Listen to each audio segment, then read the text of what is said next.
Greetings, ladies and gentlemen, this is Mr. S. Welcome back to my channel. Today we're going to be working with a dip pen. Well, I am. You don't have to. But we're going to be using pen and ink to learn how to shade a 3D object, in this case, a water droplet. Let's get started.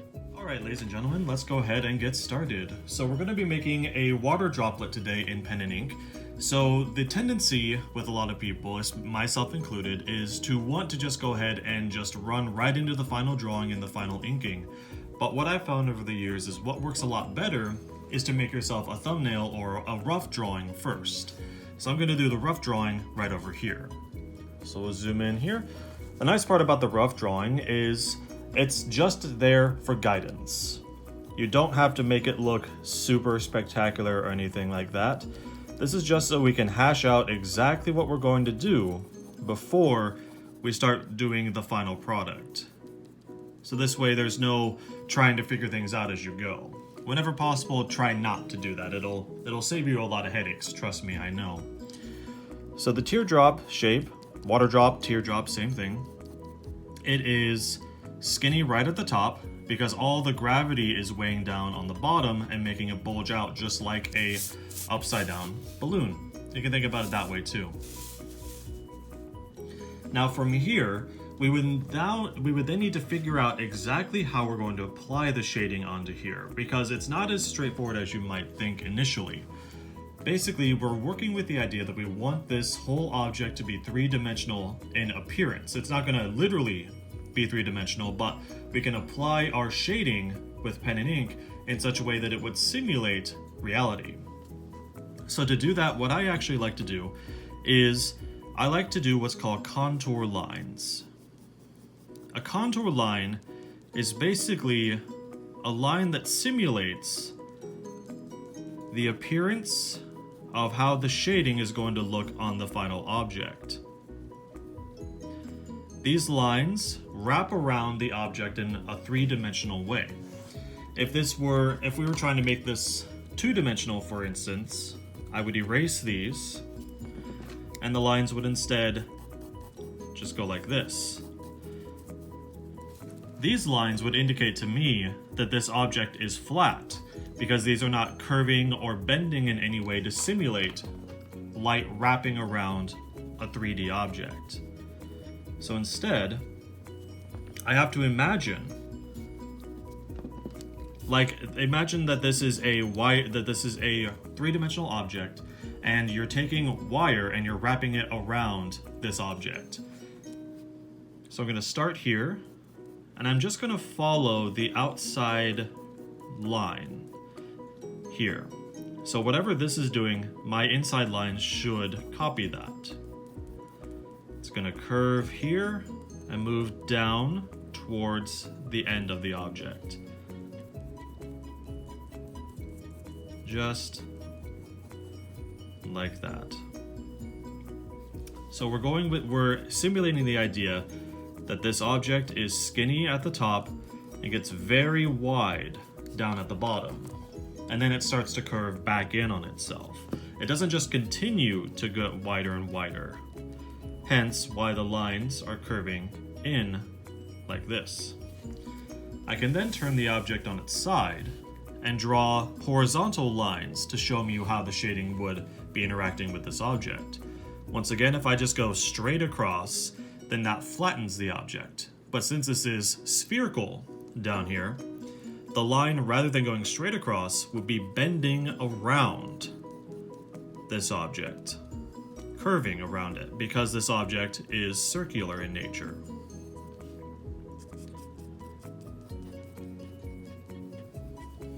Just like that. The curving becomes less and less bowed out as we move up, but overall, this whole object is curved. Despite the pointedness at the top here, we're still going with the idea that this whole object is curving and gradually curving further and further downwards due to the increase in size and weight of the object down at the bottom. This, as you can see, can really help understand help you understand, I should say, the way that the shading will play across this object. This will make things much easier when we move on here in just a moment.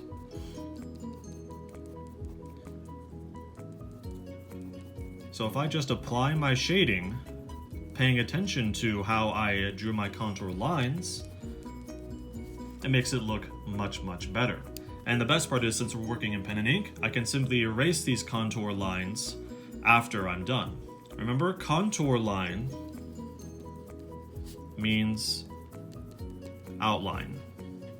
It's just as if you took your finger and you wrapped a piece of wire around it. The wire would not be just going straight across and straight up and down. It would be curving because your finger itself is a curved object. So with that in mind, let's go ahead and move on to the full drawing. So once again, we're working with a teardrop or water drop shape. So I'm going to start with a small top that bulges outwards and curves outwards as it moves down, ending in a pretty big curve down on the bottom.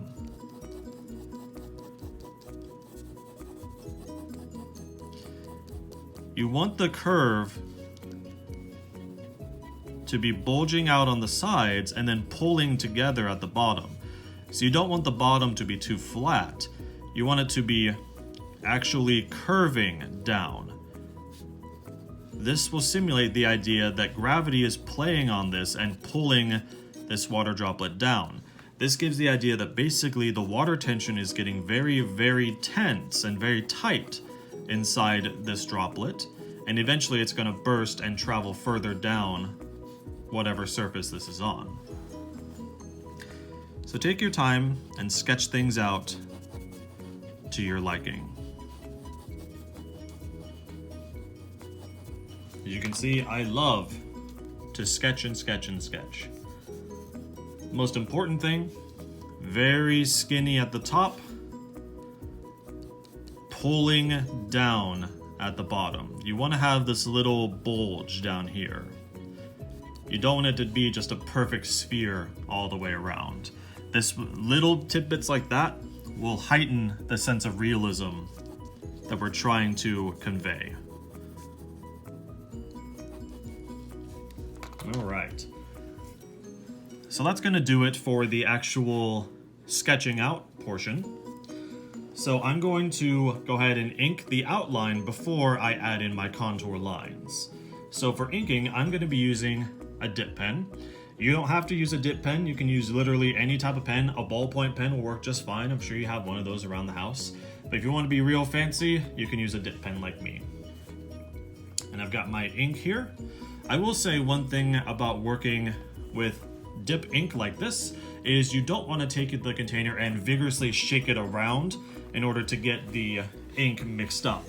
Doing so will create air bubbles in your ink and can cause problems with the ink loading correctly into the pen. What you want to do instead is take this container, rotate it onto its side, and gently roll it back and forth in between your hands.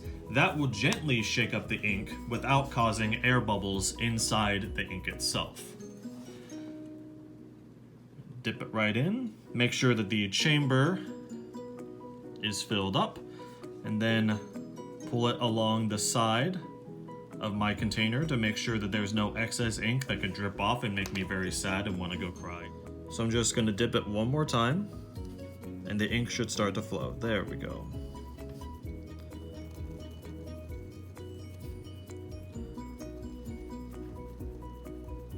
Try to get a nice, clean outline. Do not be afraid to rotate your paper to get the best drawing angle for yourself.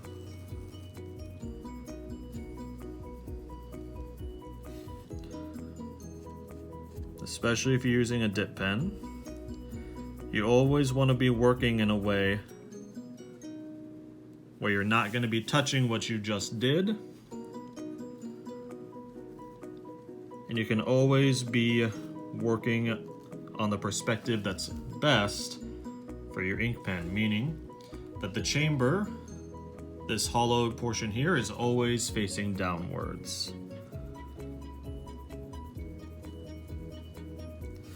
I'm just going around and refining the ink outline right now. All right, that should do it for now for the ink outline. So what I'm gonna do is I'm going to let this ink completely dry. Even if you're not using a dip pen, it's always a very good idea to let your ink set for a couple of minutes, just so you can be sure that the ink is completely dried out before you move in and erase anything underneath it. There we are, my ink is fully dried up, and now we can continue. So I'm going to go ahead and erase out the pencil lines that I no longer need. I use a kneaded eraser for this. A kneaded eraser is basically just a little blob of gray eraser material that can be molded to whatever shape you want. And the best part is it doesn't leave behind any messy crumbs. Any artist worth their salt will tell you you need to have a kneaded eraser in your collection pretty much no matter what you do. There's never a bad time to have a kneaded eraser on hand. So now we are ready to begin the actual sketching out of the shading for the water droplet shape. So just like with our thumbnail over on the left, we're going to go with the idea that whatever lines we draw inside here to guide us need to follow along with the shape of what we have for the outline. Skinny up top. Okay, so I started curving here just a little bit too high up. The curving isn't going to start until about here. And then curve down. Pull these lines downwards to show that they're getting pulled towards the bottom of the shape. For these sides, that's basically all we're going to need. If you wanted to, you could also have a line just straight down the middle here. And this line would appear straight simply because it's completely head on to us, the viewers. Then we can take our drawing, flip it on its side, and draw our first horizontal contour line, curving very deeply down, and then back up. Another one, curving down until it hits the middle, and then back up along the side. Third one, curving down, hit the middle, curve back up, and so on and so forth, with our lines becoming less curved as we move up. Very much a simple idea, but it's going to enhance your understanding of 3D space so very much. Now, the tricky part to remember is do not outline these with ink. They're there to help guide you, so don't accidentally ink them. I've done that before, and I've been very sad about it, so I had to, start again. So now we begin the inking section. For the inking, we're going to be using two different techniques known as hatching and cross-hatching. You just saw my giant hand load up my pen with my ink. Hatching works with the idea of you have a set of lines all next to each other that get closer together or further away to get lighter or darker. They all move the same direction. Cross-hatching involves using one set of hatching lines and then placing at least one other set of lines across them going a different direction. From here you could have as many different sets of lines as you wanted, but cross-hatching you have to use at least two sets of lines. Again, you make them darker by placing the lines closer and closer together. Now for this to work well, what we don't want to do is place flat lines on a curved object. If we shade with flat lines, that can give the idea that the shading flattens the object rather than enhancing what we're trying to do here with showing simulated 3D space. So instead what we're going to do is, I'll zoom in so you can see. What we're going to do instead is we're going to have our hatching lines follow the contours that we have drawn already. So I'm going to go with the idea that the light source, or the main area of relative light, is going to be coming from over here. Over here and probably up here.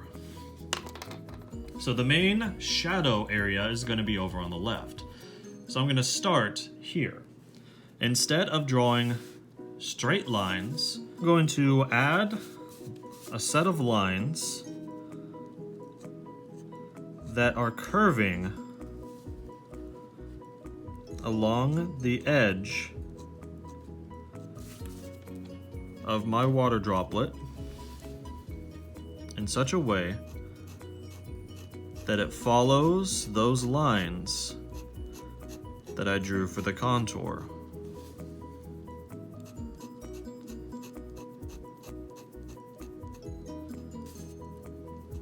So they're not going straight up and down, they're not going straight side to side. They're curving around the shape of the object. So as it moved further down here, you can see that the lines started to curve back up. I want to add a second set of lines right next to the first set. A common thing that a lot of people will try to do with pen and ink, myself included once again. Oh, got a little blotch there. Such things happen. I can deal with that later. We'll just leave that for now because this area was going to be a little bit dark anyway. But a common mistake a lot of artists will make, again, myself included, is to try and make the lines that they draw for hatching and cross-hatching go completely from one side all the way to the other with one line, as opposed to using several different lines. Several sets of lines placed next to each other. By the way, this is a very common thing to happen with pen and ink. You will sometimes, especially when you're working with a dip pen, you will sometimes have the ink just bleed out of your pen. Only thing you can do is just accept it and work with it. And we will make it work. But if you work with several sets of lines, all placed next to each other, you can build up a sense of tone a lot easier without having to worry about so many different things at once. Instead of having to try to draw one perfect line from here to here, I have a set of 3 lines that all work together quite well. Okay, so now I'm going to add some cross-hatching to here, curving upwards along the edge, just like this.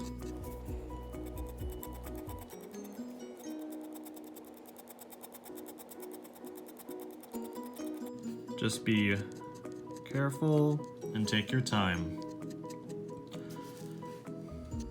As you can plainly see, mistakes and accidents will happen, and you just have to deal with them.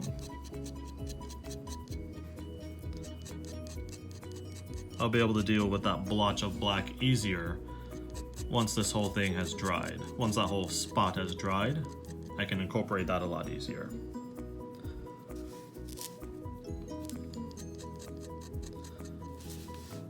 I'm now going to add a third set of lines, going once again another direction, and I'm not going to go all the way to the edge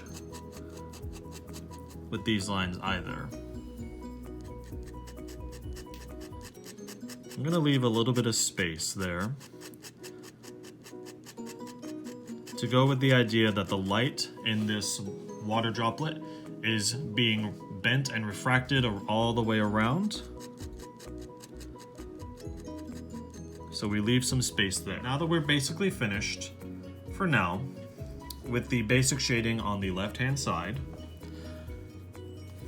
we want to go with the idea that this whole object is a big round shape down here. So what I'm gonna do is I will start to add a set of lines that emerge out from the left-hand side at the top and curve over the middle section of my water droplet. It curves down a lot more here, curves up, and back around. This is the important part. It curves up and around. Up and around. Because the main light that we have from here is going to be hitting this droplet here because this whole section is curving and bulging outwards.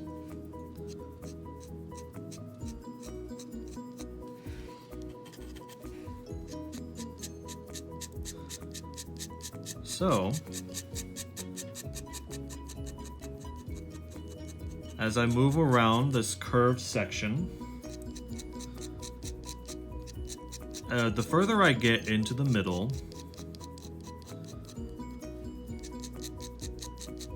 the less lines I want there to be.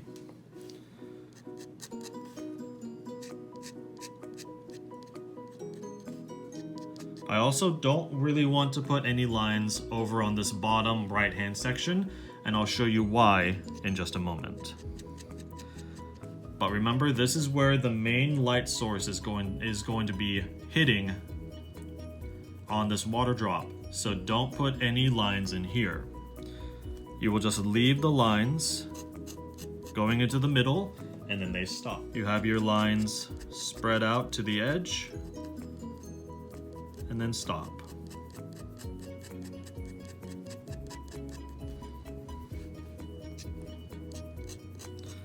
The key is to not overcomplicate it. Do not put too many more lines on here than you need to, otherwise it can just start to look messy and unfinished. The last thing that I will do for this, because we're basically almost done, is I will come down to the bottom here, and this whole section right here is going to be casting a shadow on whatever object this water droplet is fading down. So I can use my pen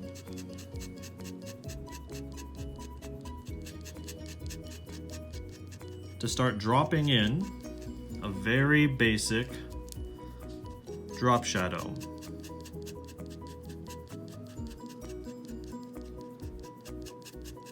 Very, very dark, right at the base, meaning right where the droplet touches the background object.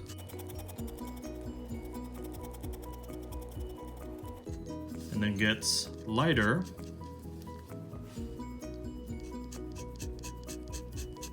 the further away it goes from the water drop.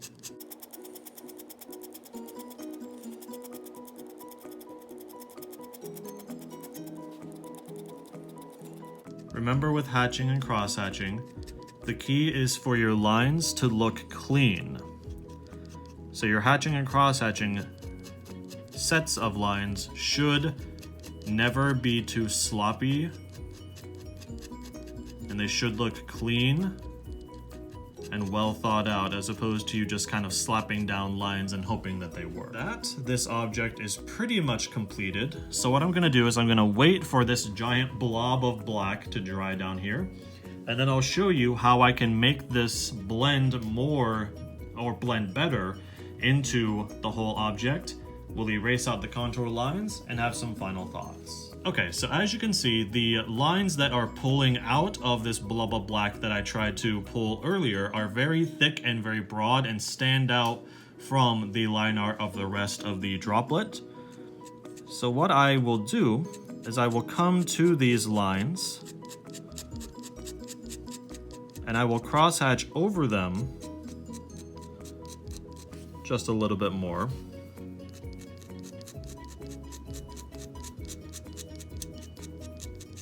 To more easily blend them in to what's going on around this little accidental area. The intention, of course, is making this accident look intentional. I will probably always know it's there, but most people when they look at this are probably not going to notice. Remember that with your own artwork too. All you're going to see when you look at your artwork is very likely flaws, because you've stared at it for longer than any other person in the world will stare at it. So just take it a little bit easier on yourself. And with that, we have reached the end of this little tutorial, ladies and gentlemen. So let's go ahead and get in here and erase out the contour lines that we no longer need.